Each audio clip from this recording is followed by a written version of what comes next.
우리 할렐루야 샬롬 하고 인사합니다. 할렐루야 샬롬 샬롬 샬롬 샬롬 샬롬. 하나님 사랑합니다. 여러분 주 안에서 사랑합니다. 오늘 마태복음 말씀 우리 잘 아는 말씀이기도 해요. 그렇죠?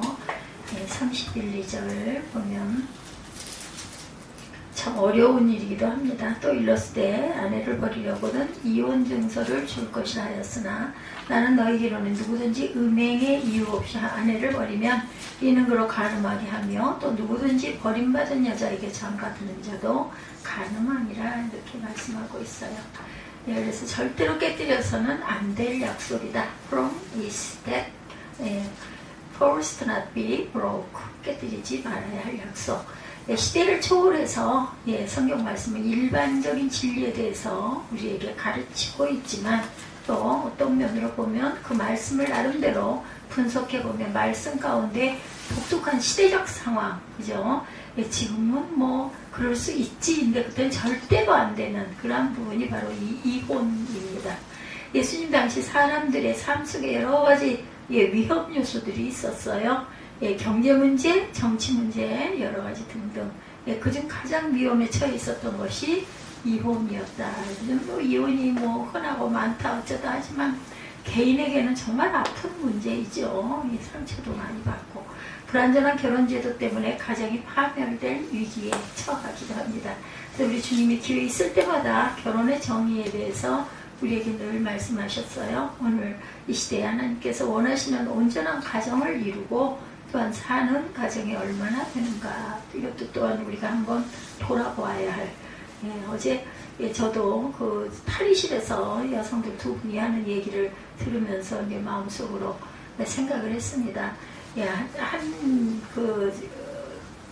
분이, 한 여자분이 젊어요. 젊은 분들인데 카톡을 오늘은 하나도 친 게 없어서 어쩌고 하니까는 그 이야기하는 분이 카톡 칠 일이 없어. 나는 남편한테 카톡 칠 일이 없는데. 그러니까 아니 뭐 그런 거 있잖아요. 뭐 밥 먹었어? 뭐 어땠어? 뭐 이렇게 그냥 뭐 아이는 뭐 해? 뭐 이런 식의 이야기를 늘 편하게 주고받는 것 같아요. 그래서 속으로 굉장히 튼튼한 그 소통이 잘 되는 그 가정이구나 생각을 했어요. 그랬더니 그 옆에서 나는 카톡을 남편한테 칠 일이 없어 한 분 얘기가 떨어져 있어서 그런가 보지 뭐 이렇게 이래서 아이고 위험 요소가 있네. 마음에 그냥 그런 느낌이 오더라고요. 소통이 자주 일어나야 됩니다. 우리 혈액이 원활하게 소통이 잘 돼야 그게 어디에 피가 보이거나 그렇게 함으로 인해서 질병이 생기기도 하고 한 것처럼 말도 서로 이렇게 소통이 좀 잘 되고 그냥 아무것도 아닌 일상적인 그런 언어도 나 여기 뭐 어때서 누구 때문에 속상하고 화났어 뭐 이런 얘기까지도 툭툭 할 수 있는 그런 부부관계가 굉장히 건강한 그런 부부관계다 이런 생각이 들더라고요. 그냥 남의 이야기 그냥 듣기만 하고 좀 거의 얘기를 안 하니까 부부가 서로 돕는 배필로서 인생의 동반자로 복된 삶을 살아가야 되겠죠. 얼마나 복된 삶을 우리가 살아가고 있는가 생각해 볼 문제이기도 합니다. 근데 가정의 문제, 부부의 문제는 단순한 인간적인 노력으로만 해결될 수는 없다. 성경으로 돌아가야 하고 결혼 제도를 창설하신 하나님의 뜻을 바르게 또한 분별할 줄도 알아야 된다. 주님은 오늘 본문에서 결혼이 깨질 것에 대해서 경고하고 계시죠. 누구든지 아내를 버리거든 이혼 증서를 줄 것이다. 이렇게 그 시대에는 꼭 이게 필요했고 지금도 뭐 재판 받아가지고 그 이혼에 대한 뭐 합의 이혼하게 되면은 그 합의서를 주죠. 나는 너에게로는 누구든지 음행한 연고 없이 아내를 버리면 이는 저로 간음하게 하며 또 누구든지 버린 여자에게 장가를 드는 자도 간음하니라. 이혼은 곧 간음으로 이어진다라는 거죠. 그리고 간음은 율법에서 사형에 해당하는 죄를 주었어요. 그때는 정말 무서운 시대였죠. 이혼은 쉽게 절대로 생각해서는 안 되고 지금도 뭐 생명의 지장은 없지만 얼마나 개인적으로는 큰 사건이죠. 그 살고 죽고의 문제일 정도로 대단히 중요하기도 하고 또한 정말 어려운 문제이기도 합니다. 주님 마태복음 19장 5절에서 말씀하세요. 이 말씀은 창세기 2장 24절의 말씀을 인용하신 말씀으로 율법적인 태초에 이루어질 그런 일들에 대해서 말씀을 하고 계십니다. 창조 질서 차원에서 가르쳐 주시는 말씀이죠. 예, 이러므로 사람이 부모를 떠나서 아내에게 합하여 그 둘이 한 몸이 될지니라 하신 것을 예, 알지 못하느냐, 읽지 못했느냐, 알지 못하느냐. 그리고 이어서 주께서 이 말씀에 대해서 해석해 주시죠. 이러한즉 이제 둘이 아니요 한 몸이니 그러므로 하나님이 짝 지어 주신 것을 사람이 나누지 못할지니라. 오늘 주님께서 결혼에 대해서 가르쳐 주신 말씀을 간단하게 요약해서 정리해 보면, 첫째, 결혼은 영구한 것이다. 절대로 깨뜨려서는 안 될 영원한 약속이다. 이렇게 말씀하고 계십니다. 이혼은 절대로 결혼 문제의 해결책이 아니죠. 이혼은 가정적으로나 사회적으로나 큰 문제를 야기시키기도 합니다. 청소년 문제, 대부분의 가정 문제들, 또한 이혼 부부의 갈등이 자녀에게까지 이어지는 그런 결과들도 있기 때문이기도 하죠. 두 번째는 결혼은 하나님과 맺은 신성한 언약이다. 하나님 앞에 서약을 하죠. 예, 인간만의 약속이 아니에요. 이거는 예, 하나님의 사건 속에 하나님의 섭리가 있는 그 속에서 이루어진 일이다. 따라서 결혼의 참 뜻을 거룩하게 지켜야 되고, 또한 이를 위해서 부부는 서로 예, 항상 청결해야 된다. 음행은 원인적으로 결혼을 파괴시키는 무서운 죄가 있어요. 이것을 절대로 잊지 말아라. 하나님께서는 이스라엘 백성들에게 결혼의 참 뜻을 새길 수 있는 여러 가지 계명을 주셨어요. 첫째, 인간에게 주신 명령이기도 하고, 축복인 생육하고 번성하라, 땅에 충만하라. 여기에는 알 수 있듯 결혼은 하나님의 창조 역사에 동참하는 아주 가장 아름다운 순종의 모습이다. 또한 인간에게 있어서 가장 우선되는 그런 사랑의 사건이기도 합니다. 결혼은 어쩌면 우리의 생사의 문제보다 더 차원이 높고 또한 우선이기도 하다. 그래서 유대인은 전쟁이 났다 하더라도 이제 막 결혼한 사람은 1년 동안 군대 진검 대상에서 면제가 된다고 하네요. 유대인들은. 신명기 24장 5절 말씀에 사람이 새로이 아내를 취하였거든 그를 군대로 내어보내지 말 것이요 무슨 일이든지 그에게 맡기지 말아라. 이렇게 말씀하고 있어요. 그냥 1년 동안 한가히 거하여 그 취한 아내를 즐겁게 할지니라. 그러니까 신혼의 기쁨을 즐겨라 인 거죠. 1년 동안 취한 아내를 즐겁게 하는 것은 하나님 명령에 순종하는 것이다. 여러분들 배우자에게 쓰시기 바랍니다. 하나님 명령에 순종하는 것이다. 또한 하나님께서는 이혼하는 것을 미워하신다고 말라기 선지자를 통해서 말씀하셨어요. 말라기 2장에 보면 여호와께서 하시는 너희의 허물을 돌아보지도 아니하시며 그것을 너희 손에서 기꺼이 받지도 아니하시거늘 너희는 이르기를 어찌미니까 하는도다. 이는 너와 너의 이러한 그 어려서 취한 아내 사이에 야훼께서 일찍이 증거하셨음을 인정하느니라. 그는 내 짝이요 너와 명약한 하늘에도 내가 그에게 괴사를 행하였도다. 이렇게 말씀하고 계세요. 야훼는 영이 유효할지라도 오직 하나를 짓지 아니하셨느냐. 어찌하여 하나만 지으셨느냐. 이는 경건한 자손을 얻고자 하심이니라. 그러므로 내 심령을 삼가지켜 어려서 취한 아내에게 괴사를 행치 말지니라.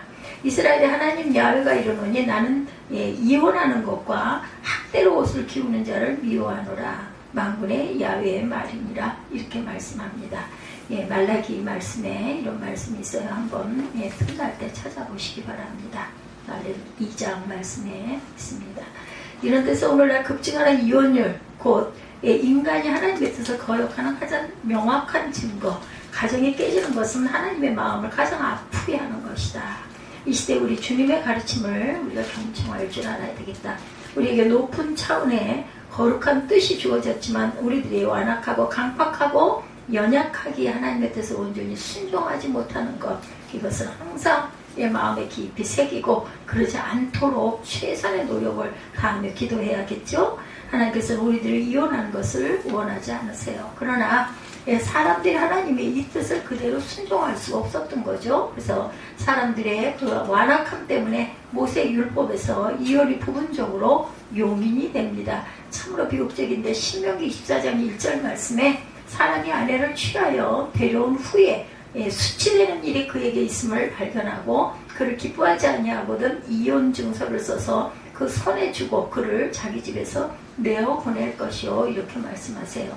율법대로 한다면 이혼 절차는 너무나 간단하죠. 두 명의 증인 앞에서 여자에게 이혼 증서를 써서 넘겨주는 것이 전부였다고 그래요. 이 요건만 갖추면 이혼은 자동적으로 성립이 됐다고 합니다. 자녀 문제, 위자료 등 도의적인 문제는 전혀 고려되지가 않았다고 그러죠.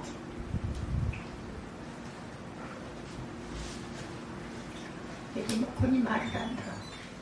아주 말 안 듣는 아이 같아요. 이혼의 근거가 되는 수치되는 일에 대한 해석상의 문제, 수치되는 일은 과연 무엇일까? 여기에 대해서 두 학파가 해석이 조금 다릅니다.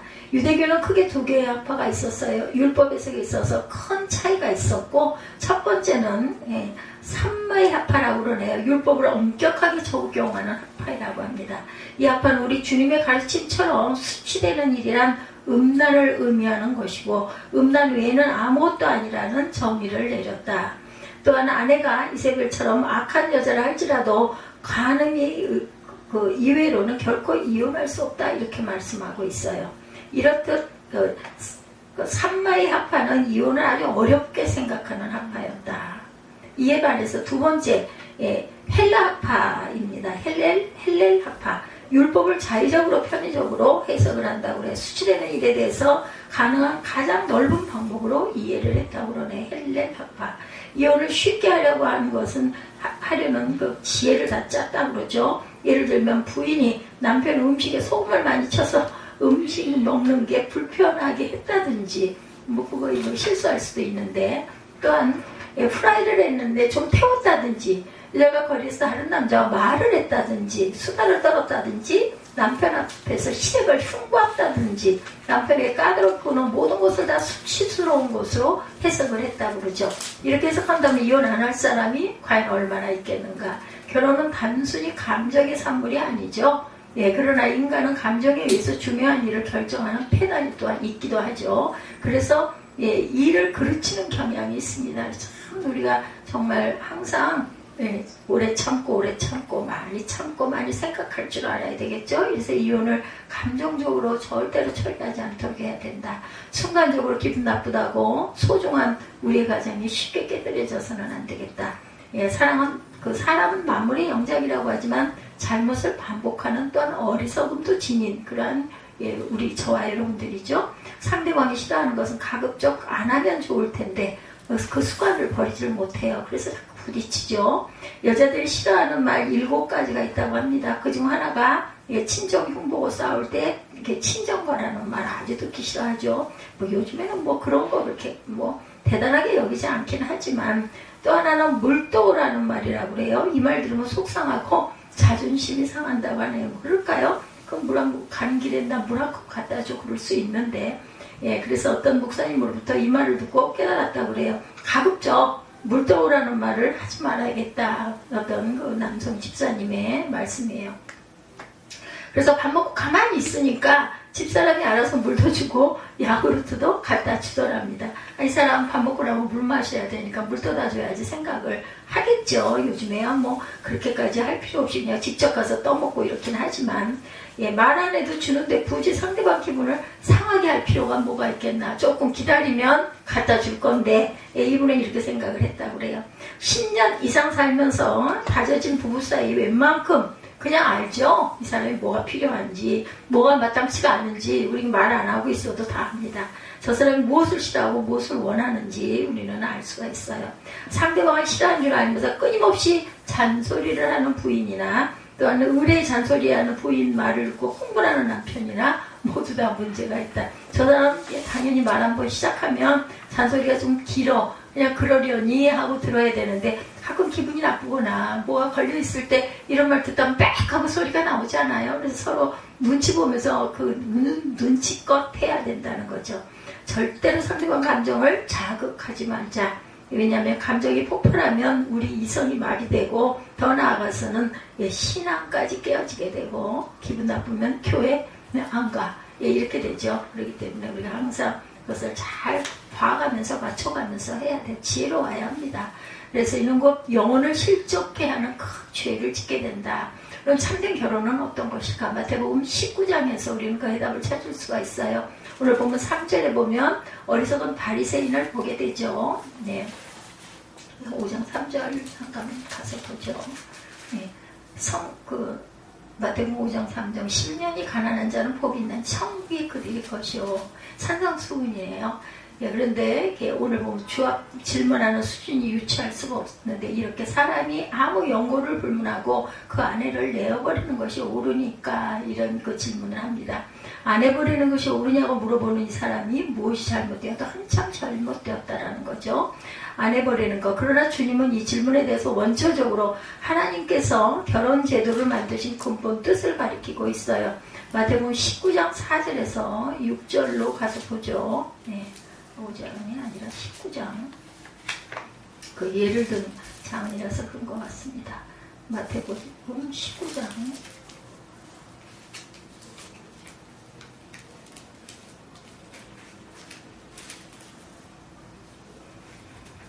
4절에서 6절.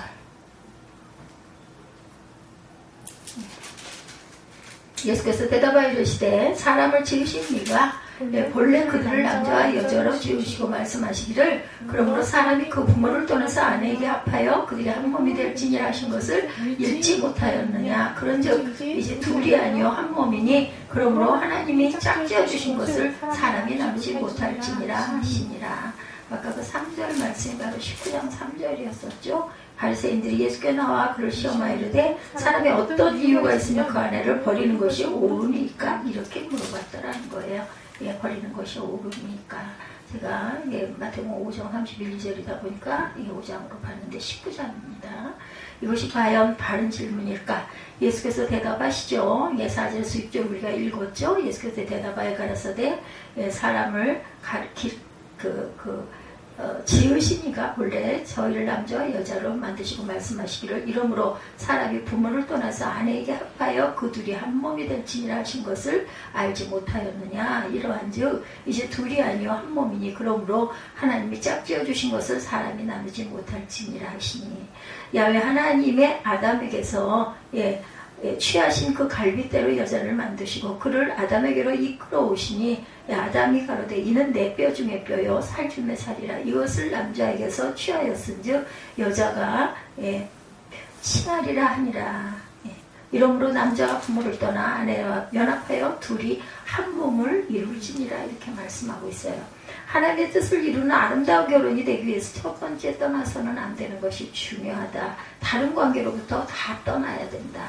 오늘의 본문도 남자가 부모로부터 떠나서 시작이 됐고 그 믿음도 사랑도 떠남으로부터 시작이 됩니다. 아브라함에게 말한 하나님의 명령은 본토와 친척 아비집을 떠나라 말씀하시죠. 결혼하기 이전에 어떤 관계에서도 늘 떠나야 된다. 떠나는 목적도 이제 두 사람이 가장 친밀하고 가깝고 영원한 관계를 맺기 위해서 떠날 때 비로소 결혼의 축복을 깨닫게 된다. 신랑 신부 두 사람 사이는 어떤 사람도 절대로 끼어서는 안 된다. 부모도 친지도 친구도 떠나서는 안 된다라는 거죠. 중요한 결정은 부부가 의논해서 늘 결정할 줄 알아야 되겠다. 다른 사람의 자문을 구할 수는 있겠지만 다른 사람이 개입되거나 압력을 넣어서도 안 된다. 우리 사회 문제를 간섭하고 끼어드는 사람들이 많아요. 그래서 항상 두 번째 연합해야 한다. 남편과 아내가 전 생애를 통해서 분리될 수 없는 연합을 이루고 가야 된다. 그 아내와 연합하여, 연합이라는 말의 원어적 의미는 접착제로 붙였다 이런 뜻을 갖고 있습니다. 근데 완전한 연합을 이루기 위해서는 상대방에게 모든 것을 온전하게 위탁할 줄 알아야 되겠다. 모든 것을 다 믿고 지적, 정적, 의지적, 영적, 전격적인 그러한 결합을 이루어 가야 한다. 서로 연합해서 보다 성숙해져야 되겠죠. 신앙생활, 효도, 사회생활 다 성숙해져야 됩니다. 결혼 전보다 더 어른스럽고 바르게 살아가야 되죠. 세 번째는 둘이 한 몸을 이루어야 한다 말씀하시죠. 이것은 완전한 의미에서 있어서 하나됨을 뜻하고 있습니다. 이는 곧 부끄러움이 없는 친숙한 육체적 결합을 의미하죠.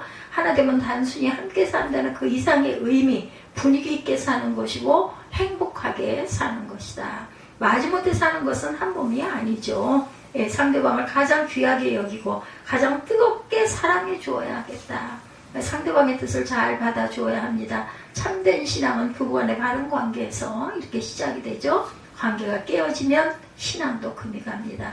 우리 가정은 바르게 잘 가꾸어서 성령 안에서 의와 평강과 희락이 넘치는 행복동산의 하나님 나라로 만들어가는, 만들어 가야 돼요. 잘하게 해 가야 됩니다. 저와 여러분들이 되셔야 합니다. 오늘 본문이 마태복음 5장 31, 2절이었고 거기에 준하여서 19장 말씀 속에 그 부과해야 할 여러 가지 지침들이 있죠. 그것을 우리가 19장 4절에서 6절 같이 접목해서 함께 은혜를 나눴습니다.